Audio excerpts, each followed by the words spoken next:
வணக்கம் மக்களே! இப்ப பார்த்தோம்னா, உயிருக்கு போராடிட்டு இருக்காரு ஒரு பிரபல நடிகர் அப்படின்னு பார்த்தோம்னா, இப்ப சில விஷயங்கள் வெளியாகியிருக்கு. யார் அந்த நடிகர்? அப்படின்றத வீடியோக்குள்ள இப்ப பார்த்து தெரிஞ்சுக்கலாம். ஆடுகளம் பிரபலம் ஜெயபாலன் அவர்கள் இப்ப பார்த்தோம்னா, மருத்துவமனையில் உடல்நலக்குறைவால அனுமதிக்கப்பட்டிருக்காரு அப்படின்ற செய்திகள் வெளியாகி இருக்குது.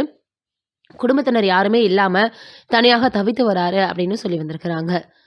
இயக்குனர் வெற்றிமாறன் இயக்கத்தில் நடிகர் தனுஷ் நடிப்பில் வெளிவந்த திரைப்படம் தான் ஆடுகளம். இந்த திரைப்படம் மாபெரும் ஒரு வெற்றி படமாக அமைஞ்சது. இந்த திரைப்படத்தில் வேட்டைக்காரன் என்ற முக்கிய கதாபாத்திரத்தில் நடித்த பிரபலமாக திகழ்ந்து வருபவர் தான் ஜெயபாலன். இவர் ஒரு நடிகர் மட்டுமில்லாமல் ஒரு சிறந்த எழுத்தாளரும் கூட. இலங்கையில் பிறந்து வாழ்ந்திருக்கிறாரு. தனது இளம் வயதில் இருந்தே எழுத துவங்கியிருக்காரு. ஆடுகளம் படத்தின் மூலம் நடிகராக மாறினாரு. அதன் பிறகு பாண்டிய நாடு, மெட்ராஸ், இன்று நேற்று நாளை போன்ற திரைப்படத்தில் இவர் நடித்து வந்திருக்கிறாரு.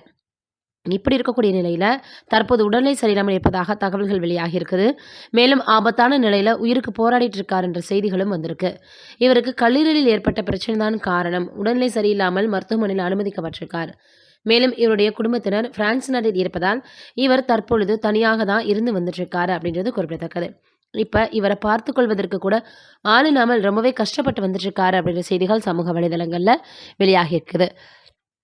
ஆடுகளம் படத்துல இவருடைய வில்லத்தனத்தை அவ்வளவு எளிதாக யாராலுமே மறந்துவிட முடியாது. ஏன்னா, அந்த அளவுக்கு இவருடைய நடிப்புத்திறன் இருக்கும். யாருமே இவர் இப்படி நடப்பாருன்றத எதிர்பார்க்காம இருக்கக்கூடிய ஒரு கதைக்களமாக அமைஞ்சிருந்தது. இப்படி இருக்கக்கூடிய சூழ்நிலை தொடர்ந்து நடிச்சும் வந்துட்டுருக்காரு. இதையெல்லாம் தாண்டி இப்போ உடல்நிலை சரியில்லாமல் மருத்துவமனையில் அனுமதிக்கப்பட்டிருக்காரு அப்படின்ற செய்திகள் தொடர்ந்து பார்த்தீங்கன்னா, சமூக வலைதளங்கள்ல வாயிலாக பரவி வந்துட்டுருக்கு.